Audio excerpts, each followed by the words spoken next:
तो कैसे आप लोग बताना चाहूंगा, आज सीखते हैं बेसिकली कि कैश फ्लो स्टेटमेंट क्या होता है, फ्री कैश फ्लो स्टेटमेंट क्या होता है। आप फ्री कैश फ्लो स्टेटमेंट के रिगार्डिंग में आप जानोगे ना, तो आप बोलोगे सर हमने P&L पढ़ा है, सारी चीजें पढ़ी, तो ये इतना इंपॉर्टेंट क्यों है, जो कि आप टैगलाइन में भी दिखा रखा है एंड आपने हेडिंग टाइटल सब जगह आपने मेंशन किया है कि FCF स्टेटमेंट सबसे ज्यादा इंपॉर्टेंट है स्टॉक मार्केट के लिए। ऐसा क्यों और FCF में ऐसा है क्या जो कि बहुत ज्यादा इंपॉर्टेंट है। FCF का मतलब ये होता है फ्री कैश फ्लो स्टेटमेंट।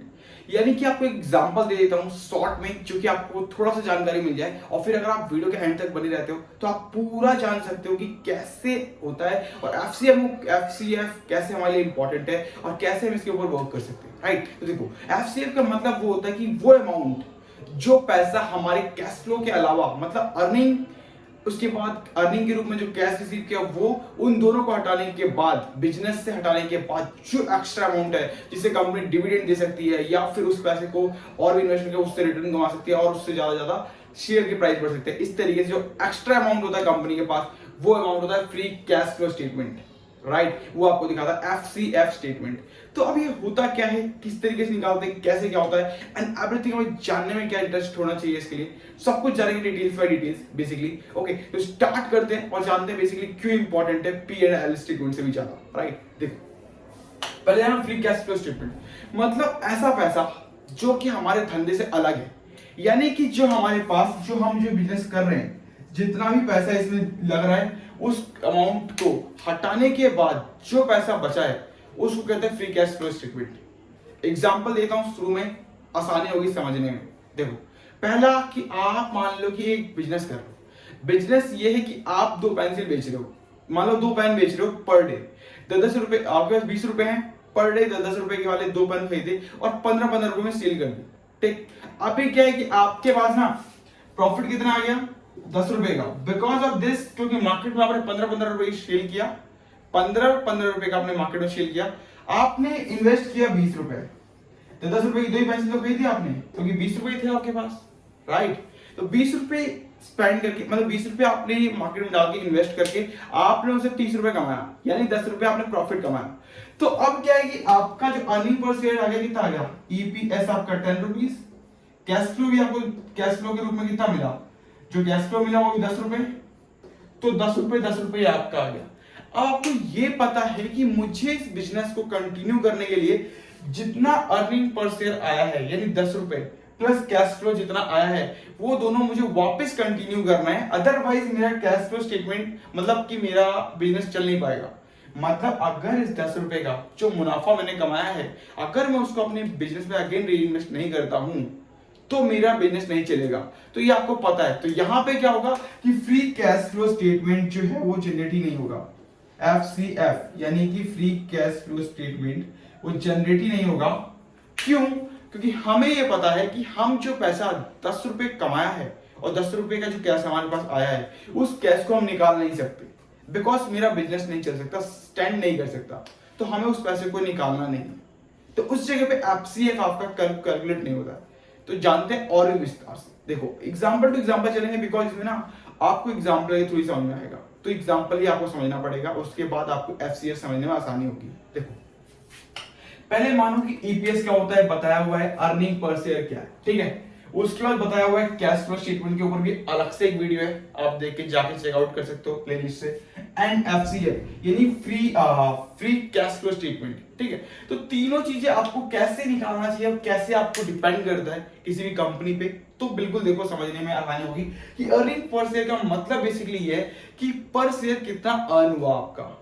एक अमाउंट, मतलब कि आपने समझो कुछ भी वस्तु बेची, उसके हिसाब से पूरे साल भर में कितना पैसा आप एक वस्तु के ऊपर कमा पा रहे हो, उसको कहते हैं अर्निंग पर शेयर, ठीक है। अब देखो कैश फ्लो स्टेटमेंट क्या है, तो कैश फ्लो स्टेटमेंट का मतलब बेसिकली ये है कि जो आपने अर्निंग पर शेयर दिखाया है, यानी कि मान लो 10 रुपए का एक अर्निंग पर शेयर जो आप दिखा रहे हो, क्या 10 रुपए में आपने उसी पैसे को अपने पास कैश के रूप में लाया है, ये मतलब 10 रुपए आपके उसी तरीके से 10 रुपए आपके कैश अमाउंट में दिख रहा है। 10 रुपए जो सेल आपने दिखाया है कागज में, वो 10 रुपए का सेल का जो कैश अमाउंट है वो आपके पास है, ये आपको कैश फ्लो स्टेटमेंट बताता है। राइट, आपको क्लियर हो गया होगा I think, may be. Right, उसके बाद FCF यानी वो पैसा जो इस 10 रुपए और 10 रुपए जो यहाँ के हैं, ये जो दोनों दिख रहे हैं, इसके अलावा जो पैसा हमारे पास बचता है दोनों से अलग, वो पैसा कहलाता है free cash flow statement, right. अब इजी हो गया होगा। अभी एक और एग्जांपल के साथ समझते हैं। देखो, मान लो कि एक आपने बिजनेस स्टार्ट किया, ठीक है, और बिजनेस में कुछ नहीं बड़ा नहीं है, बिल्कुल नॉर्मल सा है कि हमारे पास 10,000 रुपए है, ठीक, 10,000 रुपीज है। हमने 10 रुपए वाली एक पेन खरीदी, और पेन खरीदे कितने, A1000, हमने 1K पेन खरीद लिया। अब हमने क्या किया, पूरे दिन भर में इस 1K पेन को सेल किया मार्केट में। और 1,000 मार्केट में जब हम इस पेन को सेल करते हैं, मतलब 10,000 रुपए का 1,000 पेन मिला हमें, और उस 1,000 पेन को हमने ऑल ओवर दी मार्केट पूरे दिन भर में सेल कर दिया, ठीक है। वो सेल किया हमने 15 रुपए के हिसाब से, ठीक, यानी कि हमने जो पेन बेचा वो बेचा 15 रुपए के हिसाब से। हमने खरीदा 10 रुपए में और बेचा 15 रुपए में, यानी 5 रुपए का पर पेन के हिसाब से प्रॉफिट। हमने बेचा कितने पेन, तो 1000, तो 5 मल्टीप्लाई बाय 1000 यानी 5,000 रुपीज हमने अर्न किए। अब 5,000 रुपए हमने अर्न किया, ये वो अमाउंट आ गया जो हमारा प्रॉफिट है बेसिकली, राइट। तो अब देखो बिल्कुल नॉर्मल सा एग्जांपल, तो स्टेटमेंट का मतलब बेसिकली ये है कि देखो, मान लो कि अर्निंग पर शेयर जो अपना था वो 10,000 रुपए हमारे पास था ऑलरेडी, ठीक है, तो 10,000 रुपीज जो हमारे पास ऑलरेडी है, तो मान लो कि अब हमें कितना चाहिए पैसा। अगली बार जब हमें बिजनेस स्टार्ट करना है, 10,000 रुपए है मेरे पास, 10,000 रुपए कैश फ्लो है, तो 10,000 रुपए कैश फ्लो जब आ ही रहा है मेरे पास, कोई बीच में कोई मतलब कोई भी कंसेशन नहीं हुआ, कोई घोटाला नहीं हुआ, मतलब मान लो एज अ काइंड ऑफ कि मेरे पास जो पैसा था उसको मैंने इन्वेस्ट करके पैसा प्रॉफिट बनाया, उसके बाद जो पैसा है वापस में डाल सकता हूं। तो यानी अर्निंग पर शेयर है मेरे पास, कैश फ्लो भी है मेरे पास, तो 5 रुपए earning per share, cash flow भी 5 रुपए मेरे पास है, यानी जो मेरा प्रिंसिपल है वो मेरा सेफ है, और दोनों चीजें जब चल रही है, तो 5,000 रुपए जो मैंने प्रॉफिट ऑफ द इनकम कमाया वो मुझे री इन्वेस्ट करने के लिए चाहिए ही नहीं, राइट, क्योंकि मेरा बिजनेस तो चल रहा है। 10,000 रुपए की नीड है, 10,000 रुपए की नीड यहां भी है मेरा कंप्लीट, 10,000 रुपए की नीड यहां भी कंप्लीट है, तो 5,000 रुपए मेरे पास ये एक्स्ट्रा बच गया। तो ये मेरे लिए वो अमाउंट है फ्री कैश फ्लो, यानी कि इस अमाउंट को चाहो तो मैं कुछ भी करूँ। मतलब अब मेरा बिजनेस में ये 5,000 रुपए में अगर फेंक भी देता हूं बाहर कहीं तो कोई दिक्कत नहीं है, मेरा बिजनेस कंटिन्यू चलेगा। ये वो अमाउंट है प्रॉफिट। ऐसा मतलब कि जो अमाउंट, जो कि मेरे को इस अमाउंट से कोई मतलब नहीं है, मेरा जो बिजनेस है वो तब भी चल रहा था, अब भी चल रहा है, 5,000 रुपए जो प्रॉफिट के थे वो बाहर, कोई दिक्कत नहीं है, वो अमाउंट हो गया FCF, free cash and flow, right. अब देखो आपको नॉर्मल एग्जाम्पल समझ में आया होगा। अब एक चीज बताता हूं, देखो नॉर्मल से एक देखो एग्जांपल के साथ,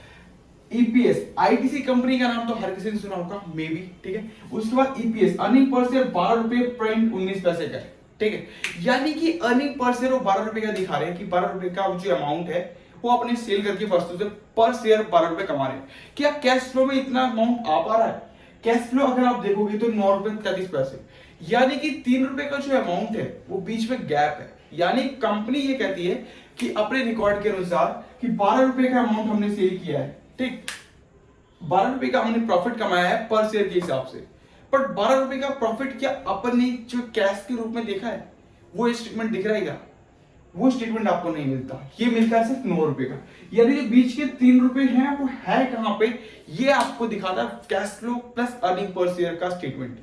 कि जो पैसा हम बोल रहे हैं कि कागज पे ऑलरेडी है कि ये हमने इतना किया, क्या वो हमारे पास वैसा है या नहीं है, ये चीज हमें कैश फ्लो स्टेटमेंट बिल्कुल बताता है। अब यहाँ पे हमें देखो कि FCF यानी कि जो हमारा फ्री कैश फ्लो स्टेटमेंट है वो बताता है कि 6 रुपए 35 पैसे, यानी कि हमारे पास सारे पैसे इनकम बचाने के बाद 6 रुपए का अमाउंट जो हमें बचता है। तो इस तरीके से पूरा कैलकुलेट होता है, बट वो अमाउंट इसमें नहीं है, वो इस तरीके से होता है, पर 6 रुपीज 35 पैसा कैश फ्लो के रूप में कंपनी के पास है। तो इस तरीके से कंपनी कैलकुलेट होती है। आपको एग्जांपल देता हूं, देखो जो कंपनी हम P&L स्टेटमेंट और देखो P&L statement plus cash flow का जो स्टेटमेंट होता है हमारा, राइट, तो हम इसलिए कहते हैं कि इस दोनों में डिफरेंस है, वो इसलिए कि जो P&L स्टेटमेंट में जो आपको profit of the percentage, operating profit, net profit जो दिखाया जा रहा है कंपनी की तरफ से, क्या वो एक्चुअल में हमारे पास है, वो कैश फ्लो स्टेटमेंट बताता है। कैश फ्लो स्टेटमेंट आपको ये समझ लो कि आपको पूरा खून का खून और पानी का पानी देता है निकाल करके। वो बेसिकली ये कि जो आप दिखा रहे हो इस जगह पे, वो जो आप इस जगह प्रूव करना चाहते हो अपना कि यस मैंने इस वस्तु को सेल की, इतना अमाउंट बनाया, तो उसका अमाउंट का जो प्रॉफिट है वो निकल के आया, वो कैश के रूप में दिख रहा है हमारे पास, आया कैश के रूप में या नहीं, वो कैश फ्लो स्टेटमेंट आपको एक्चुअली बताता है, राइट। तो इस तरीके से आप प्रॉफिट एंड लॉस या फिर कैश फ्लो स्टेटमेंट जब देखते हो तो आप इस तरीके से क्लियर कर सकते हो। अब एक और अमाउंट देखो, जब यहाँ पे free cash and flow statement हो गया तो यहाँ पे आपको जो ₹6.35 का आपको दिख रहा है, बट समटाइम्स क्या होता है ना कि ये तो अमाउंट आपको प्रॉफिट का दिख रहा है कि कंपनी के पास है, एंड कैश जब फ्री कैश फ्लो है अमाउंट कंपनी के पास तो यानी कि ग्रो बहुत अच्छा कर रही है, ठीक है। बट अब एक दूसरा कारण देखो, अब समटाइम्स कंपनियां क्या होती है ना कि नॉर्मल आपको देखोगे तो आपको अर्निंग पर शेयर जो है वो आपको दिखेगा माइनस में, प्लस आपको कैश फ्लो बहुत अच्छा दिखेगा एंड एफसीएफ जो है वो नहीं दिखेगा, बिकॉज ऑफ दिस, क्योंकि अर्निंग पर शेयर तो कंपनी का है, अर्निंग पर शेयर माइनस में ऑलरेडी। जैसे कि लाइक एयरटेल की कंपनी हो गई, तो एयरटेल वालों को क्या होता है ना कि बेसिकली आप उनको टावर के ऊपर बहुत ज्यादा काम करना होता है, तो एयरटेल जैसी कंपनी जब वो टावर के ऊपर ज्यादा काम करती है ना तो उनको दिख रहा होता है कि मेरा जो पैसा है वो आएगा कैश के रूप में, उस कैश को वापस री इन्वेस्ट करना है, क्योंकि बहुत सारे टावर्स हैं तो कहीं पे कुछ खराब हो रहा है, कहीं कुछ खराब हो रहा है, तो बहुत सारे टावर्स के लिए खुदाई चल रही है, कुछ काम चल रहा है, तो एवरीथिंग के लिए वो काम चल रहा होता है, राइट। तो उस जगह पे क्या होता है, अर्निंग पर शेयर आपको माइनस में दिख रहा होता है, और उसके बाद आपको कैश फ्लो स्टेटमेंट जो होता है वो इसलिए दिख रहा होता है कि कैश फ्लो में जो अमाउंट है वो अमाउंट को वापस री इन्वेस्ट कर रहे होते हैं, राइट। एंड जो एफसीएफ होता है वो फ्री कैश फ्लो स्टेटमेंट, वो इसलिए नहीं दिखता इस कंपनी में बिकॉज ऑफ दिस, क्योंकि अमाउंट बचता ही नहीं है, जो कैश फ्लो में अमाउंट है वो अमाउंट वापस चला जाता है, प्लस कंपनी को अलग से डेट लेना पड़ता है जिससे कि वो उसको सर्वाइव कर पाए, वहां पे उस चीज को वर्क कर पाए, तो इसलिए वहां पर वो चीज नहीं दिखती। समटाइम्स आपको एक और एग्जांपल बता देता हूं कि नॉर्मल क्या देखने को मिलेगा, कि आपको अर्निंग पर शेयर जो है ना वो भी देखने को मिलेगा, एंड इसको कैश फ्लो माइनस में दिखेगा, प्लस एफसीएफ भी माइनस में दिखेगा, because of this earning per share जो कंपनी दिखा रही है, मतलब कि मान लो कि एक कंपनी है, आईटीसी नहीं, मान लो XYZ कंपनी है, ठीक है, और उसने कहा कि आपका अर्निंग पर शेयर जो है 12 रुपए का है, यानी कि 12 रुपए हमें पर शेयर के हिसाब से प्रॉफिट मिल रहा है, और मुझे कैश फ्लो का जो अमाउंट है वो दिख रहा है माइनस में 5, एंड आपका एफसीएफ जो अमाउंट है वो माइनस में 2, तो अब या फिर एफसीएफ मान लो कि 0 दिखा रहा है, ठीक है, अब आपने देखा कि कैश फ्लो का अमाउंट -5 एंड ये आपका 0 दिखा रहा है, तो आप कैसे इसको कैलकुलेट करोगे? तो इसको कैलकुलेट करने का बहुत आसान तरीका है कि अर्निंग पर शेयर जो कंपनी का मार्केट में दिखाया जा रहा है वो 12 रुपए का है, ठीक है, हमें समझ में आता है, बट कैश फ्लो स्टेटमेंट के हिसाब से कि मार्केट का जो शेयर है वो कैश फ्लो कंपनी के पास आया ही नहीं, यानी कि जो कंपनी ने एक डेटा दिखाया है कि हमने इस 100 पेंसिल को बेचा, बेचने के बाद हमने प्रॉफिट कमाया पर शेयर के हिसाब से इतना, वो प्रॉफिट हमारे पास ही नहीं आया कैश के रूप में, और उसी जगह से एफसीएफ जनरेट नहीं हुआ, तो एफसीएफ जनरेट नहीं हुआ तो वो 0 है। एग्जांपल देता हूं अलग सा, देखने में समझने में और भी अच्छा लगेगा। बेसिकली मानो कि एक कंपनी है, अब एक पेन की कंपनी है, तो मैंने क्या कहा ना कि मैंने कहा XYZ कंपनी से कि मुझे काम करो, आप अपना कंपनी का जो है पेन दे दो मुझे, मैं आपके 100 पेन ले लेता हूं, ठीक है, 100 पेन की कीमत मैं आपको 2 महीने बाद पे करूंगा, 2 महीने बाद का चेक मैं आपको दे रहा हूं। उसने कहा ठीक है आप मेरे से ले लीजिए, आप बिलिंग दे दीजिए, एंड उसके बाद जो 2 महीने के बाद मैं आपका चेक डाल दूंगा। कंपनी ने क्या किया, ईपीएस अर्निंग पर से दिखाया 12 रुपए, यस, पर पेन के हिसाब से 12 रुपए कमा रहा था, 12 रुपए से दिखाया, ठीक। उसके बाद जो उसने बिलिंग डाल दिया, बट मैंने 2 महीने के बाद जब उसने एक चेक डाला तो चेक बाउंस हो गया, ठीक, और चेक बाउंस हो गया तो पैसा क्रिएट ही नहीं हुआ, ठीक, और जब पैसा क्रिएट ही नहीं हुआ तो कैश फ्लो के स्टेटमेंट के हिसाब से पैसा तो मार्केट में आया नहीं ना, कंपनी के पास पैसा ही नहीं आया। अब माल बेच दिया, माल बेचने के बाद हमने अर्निंग पर शेयर दिखा दिया, बट वो डेटा दिखाने में अच्छा लग रहा है,